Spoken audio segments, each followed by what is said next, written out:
नहमदुहु व नुसल्ली व नुसल्लिमु अला रसूलिहिल करीम अम्मा बाद फ़अऊज़ु बिल्लाहि मिनश शैतानिर रजीम बिस्मिल्लाहिर रहमानिर रहीम। मेरे मुअज़्ज़ज़ सामाईन इकराम, अस्सलामु अलैकुम व रहमतुल्लाहि व बरकातुहू। मैं अपने रब कायनात से ये दुआ करती हूँ कि मेरे जितने भी सुनने वाले हैं रब कायनात सबको सेहतमंद, तंदुरुस्त और लंबी ज़िंदगी अता फरमाए। हम सब के हर मुश्किल और परेशानियों, तंगदस्तियों में मेरा रब कायनात हमारी मदद अता फरमाए।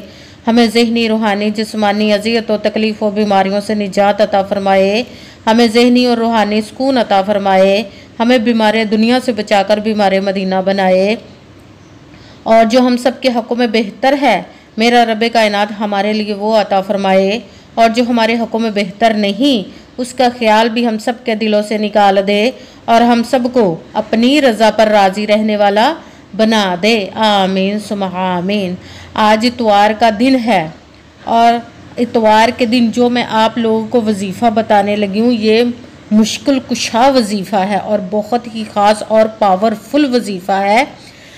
इस वजीफ़े को पढ़ते ही फ़ौरन आपकी हर हाजत पूरी होगी, हर मुराद पूरी होगी, हर मुश्किल दूर होगी, हर परेशानी से आपको निजात मिल जाएगी इंशाअल्लाह। इंशाअल्लाह अज़ीज़ रब कायनात के हुक्म से ये इस वजीफ़े को आप स्किप मत कीजिएगा, छोड़िएगा मत। इतवार के दिन ये बहुत ही ख़ास और पावरफुल वजीफ़ा है, इसको लाजमन पढ़िएगा। इस जैसे ही आपको वीडियो मिले फ़ौरन पढ़ लीजिएगा और फ़ौरन नहीं पढ़ सके तो जैसे ही आप इस वीडियो को अपने पास सेव कर लियो, जैसे ही टाइम मिले आप इस वजीफ़े को इतवार के दिन लाजमन पढ़िएगा। पढ़ते ही आप देखेंगे आपके नसीब के बंद ताले खुल जाएंगे, आपकी तकदीर के सितारे चमक जाएंगे, आपकी हर हाजत मुराद पूरी होगी। ये मुश्किल कुशा वजीफ़ा आप लाजमन पढ़िएगा। आप इस वजीफ़े को किसी भी हाजत, किसी भी मुराद के लिए पढ़ सकते हैं। अगर आपका अपना घर नहीं, घर ख़रीदने के लिए पढ़ सकते हैं। आपके घर में लड़ाई झगड़े रहते हैं, नचाकी है, परेशानी है, मुफलिसी, गरीबी है, उसके लिए पढ़ सकते हैं। आप रब कायनात के गैबी ख़जानों से दौलत लेना चाहते हैं, उसके लिए मुजर्रब वजीफ़ा है। आपके घर में कोई बीमार है या आप खुद बीमार हैं उसके लिए पढ़ सकते हैं। आपकी औलाद ना फरमाना है उसके लिए पढ़ सकते हैं। आपकी या आपके बच्चों की शादी नहीं हो रही उसके लिए पढ़ सकते हैं। आपके पास जॉब नहीं, अच्छी जॉब के लिए पढ़ सकते हैं। आपका अच्छा भला कारोबार चलता हुआ बंद हो गया है उसके लिए पढ़ सकते हैं। आपके घर में सुकून नहीं, रिज़्क़ में बरकत नहीं, उसके लिए पढ़ सकते हैं। मतलब किसी भी मकसद, किसी भी हाजत के लिए आप इस वजीफ़े को पढ़ सकते हैं। मगर जब पढ़ने लगे तो रब कायनात की ज़ात पाक पर यकीन कामिल रख के पढ़ना है। कहते कि यकीन कामिल होता है, पीर कामिल नहीं होता। और अच्छी नीयत रख के पढ़िएगा। कहते हैं कि रब कायनात कुरान पाक में इरशाद फरमाता है इन्नमल अमालु बिन्नियात, कि जो अमलों का दारो मदार होता है वो नीयतों पर होता है। अगर हमारी नीयत अच्छी है तो हमारा अमल भी अच्छा होता है और अगर हमारी नीयत ही अच्छी नहीं तो हमारा अमल भी अच्छा नहीं होता। चाहे हम जितनी मर्ज़ी मेहनत कर लें, जितनी मर्ज़ी कोशिश कर लें, हमें उसका फल, उसका अजर अच्छा नहीं मिलता। इसीलिए अच्छी नीयत रख के, पुख्ता यकीन रख के और 5 वक़्त की नमाज की पाबंदी लाजमी रख के पढ़िएगा। कि आप अगर वीडियो अच्छे के रब कायनात की ज़ात पाक पर आपने सिर्फ अमल करना है, अमल करने के बाद उसका फल, उसका अजर देना उस ज़ात पाक का काम है। अपने जहन में, अपने दिलों में ज़रा सा भी वसवसा नहीं लाना कि हम ये अमल तो कर रहे हैं, पता नहीं ये हमारी मुराद पूरी होगी या नहीं होगी।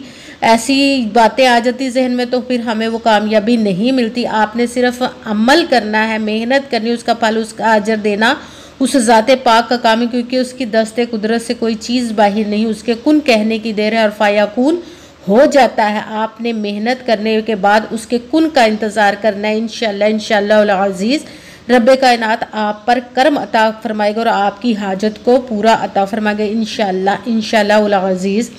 अगर वीडियो अच्छी लगे तो इसको लाइक ज़रूर कीजिएगा और आगे भी शेयर कर दीजिएगा ताकि किसी दूसरे को हमारी वजह से फ़ायदा पहुंचे तो हमारे लिए सदका जारिया बन जाए। जो नए हैं इस चैनल पर, इस चैनल को सब्सक्राइब कर लो, बेल आइकन को भी दबा ले ताकि मेरी अगली आने वाली वीडियो आप तक पहुँच सके। अगर कोई मुझसे किसी मसले के बारे में इस्तिहारा करवाना चाहते हो या किसी काम का हिसाब लगवाना चाहते हो या किसी काम के लिए वजीफ़े का पूछना चाहते हो या कुरान पाक ऑनलाइन पढ़ना चाहते हो या महफिल मिलादुन नबी के लिए बुलवाना चाहते हो तो व्हाट्सएप का नंबर वीडियो पर चल रहा है, आप लोग मुझसे रब्ता कर सकते हैं। अगर मेरे भाई या बुज़ुर्ग मुझसे रब्ता करना चाहते हो तो व्हाट्सएप पर वॉइस मैसेज करके मुझे अपना मसला बता सकते हैं। अगर बहनें या माएँ मुझसे रब्ता करना चाहती हो तो व्हाट्सएप पर वॉइस कॉल करके मुझसे बात कर सकती हैं, अपना मसला बता सकती हैं। आपने वजीफ़ा करने से पहले कमेंट्स में अपना नाम और जहाँ आप रहते हो जगह का नाम ज़रूर लिखना, ताकि मैं भी आप लोगों के लिए दुआ कर सकूँ और फिर वजीफ़े की भी आप लोगों को इजाज़त मिल जाएगी। आपने पूरी वीडियो को ध्यान के साथ, तवज्जो के साथ सुन के समझ के फिर वजीफ़े को करना है। ऐसा ना हो कि वीडियो को स्किप कर के छोड़ के सुने और फिर कोई बात रह जाए और आप वजीफ़ा करें और वो ठीक ना हो। आपने किसी अमल में ना तो कम करके पढ़ना, ना ही ज़्यादा बढ़ा कर पढ़ना। अगर कम या ज़्यादा कर देते तो वो हमारा वजीफ़ा ठीक नहीं होता। इसलिए जिस तादाद और जिस तरतीब के साथ मैं आप लोगों का वजीफ़ा बताने लगी हूँ, उसी तादाद और उसी तरतीब में आपने इस वजीफ़े को पढ़ना है। मगर जब वजीफ़ा पढ़ने लगे तो बिल्कुल खामोशी, तवज्जो, सुकून के साथ पढ़ना है। वजीफ़े के दरमियान ना तो आपने किसी से बात करनी, ना ही उठना, ना ही फ़ोन इस्तेमाल करना है। अगर वजीफ़े के दरमियान हम किसी से बात कर लेते, उठ जाते, फ़ोन इस्तेमाल करते तो वो हमारा वजीफ़ा ठीक नहीं होता। इसीलिए मुकम्मल वजीफ़ा करने के बाद ही आपने किसी से बात करनी, उठना या कि फ़ोन इस्तेमाल करना है। आप इस वजीफ़े को एतवार के दिन किसी भी वक्त पढ़ सकते, किसी भी जगह पर बैठकर पढ़ सकते हैं। घर में, मदरसे में, मस्जिद में, कहीं पे भी बैठकर पढ़ सकते हैं। जहाँ पे भी हैं वहीं पे बैठकर पढ़ सकते हैं। आपने किसी नमाज के साथ पढ़ रहे हैं तो भी पढ़ सकते। बेहतर है अगर नमाज के अलावा पूरे दिन में पढ़ रहे हैं तो भी पढ़ सकते हैं। बावजू होकर आपने एक जगह पर बैठ जाना है। सबसे पहले एक मरतबा दुरूद पाक पढ़ना है। कोई सा भी दुरूद पाक पढ़ सकते हैं, मगर दुरूद इब्राहिमी जो नमाज में पढ़ा जाता है वो वाला दुरूद पाक एक मरतबा पढ़ लें तो ज़्यादा बेहतर है। दुरूद पाक पढ़ने के बाद एक मरतबा आऊज़ु बिल्लाहि मिनश शैतानिर रजीम बिस्मिल्लाहिर रहमानिर रहीम पढ़कर आपने कुरान पाक की सबसे छोटी सूरह कौसर पढ़नी है। इन्ना अतोइना कल कौसरा फसल्लि लिरब्बिका वनहर इन्ना शानी आका हुवल अबतर। सूरह कौसर को एक मरतबा 1 टाइम पढ़ना है। फिर साथ ही आपने पहले नंबर वाला वजीफ़ा पढ़ना है, या सलामू, या सलामू, या सलामू। इसको आपने 7 मरतबा 7 टाइम पढ़ना है। जब 7 मरतबा या सलामू पढ़ लिया तो फिर आपने एक मरतबा आऊज़ु बिल्लाहि मिनश शैतानिर रजीम बिस्मिल्लाहिर रहमानिर रहीम पढ़कर सूरह कौसर इन्ना अतोइना कल कौसर फसल्लि लिरब्बिका वनहर इन्ना शानी आका हुवल अबतर। सूरह कौसर फिर एक मरतबा पढ़नी। अब 2 मरतबा सूरह कौसर होगी। अब तीसरे नंबर वाला जो वजीफ़ा पढ़ना है वो है या रज़ाक़ू। ये रिज़्क़ का बादशाह वजीफ़ा है। इसको आपने अब पढ़ना है, या रज़ाक़ू, या रज़ाक़ू, या रज़ाक़ू। इसको आपने 7 मरतबा 7 टाइम पढ़ना है। जब या रज़ाक़ू को 7 मरतबा पढ़ लिया तो फिर आपने एक मरतबा आऊज़ु बिल्लाहि मिनश शैतानिर रजीम बिस्मिल्लाहिर रहमानिर रहीम पढ़कर सूरह कौसर इन्ना अतोइना कल कौसर फसल्लि लिरब्बिका वनहर इन्ना शानी आका हुवल अबतर। सूरह कौसर को एक मरतबा दोबारा से तीसरी मरतबा पढ़ना है। 3 मरतबा हो गई सूरह कौसर। दरमियान में एक एक वजीफ़ा पढ़ना है। अब आपने सूरह कौसर पढ़ने के बाद तीसरे नंबर वाला वजीफ़ा या मुहम्मद, या मुहम्मद, या मुहम्मद, या मुहम्मद। इसको आपने 11 मरतबा 11 टाइम पढ़ना है।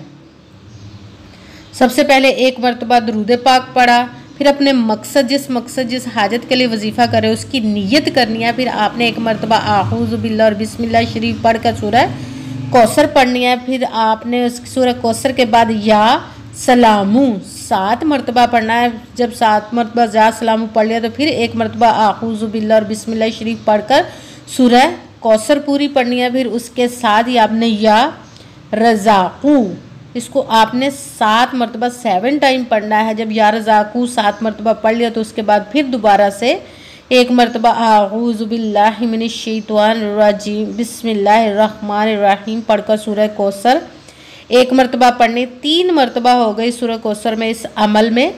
तो अब सूरह कौसर के बाद आपने जो वजीफ़ा पढ़ना वो है या मोहम्मद, इसको आपने 11 मरतबा 11 टाइम पढ़ना है। जब पढ़ लिया या मोहम्मद 11 टाइम, फिर आपने वही दुरूद पाक पढ़ना है जो दुरूद पाक आपने वजीफ़ा शुरू करने से पहले पढ़ा था। जब दुरूद पाक पढ़ लिया, अब आपका वजीफ़ा मुकम्मल हो गया। अब आपने दोनों हाथों को रब्बे कायनात की बारगाह अक़दस में बुलंद कर लेना है और सबसे पहले अपने गुनाहों की बख्शिश की दुआ मांगनी। फिर जिस मकसद, जिस हाजत के लिए आपने इस वजीफ़े को किया, उसकी खूब दुआ कीजिएगा और दुआओं में मुझे भी याद रखिएगा, मेरे लिए भी दुआ कीजिएगा। जज़ाकल्लाहु खैरा। जिस मकसद, जिस हाजत के लिए आपने इस वजीफ़े को किया, रब्बे कायनात अपने हुक्म से और इस प्यारे प्यारे माह मुबारक ज़िल हज के सदक़े से और प्यारे महबूब के सदक़ा से आपकी तमाम नेको जायज़ हाजात को कबूल व मंजूर अता फ़रमाए। आमीन सुम्मा आमीन। अस्सलामु अलैकुम व रहमतुल्लाहि व बरकातुहू।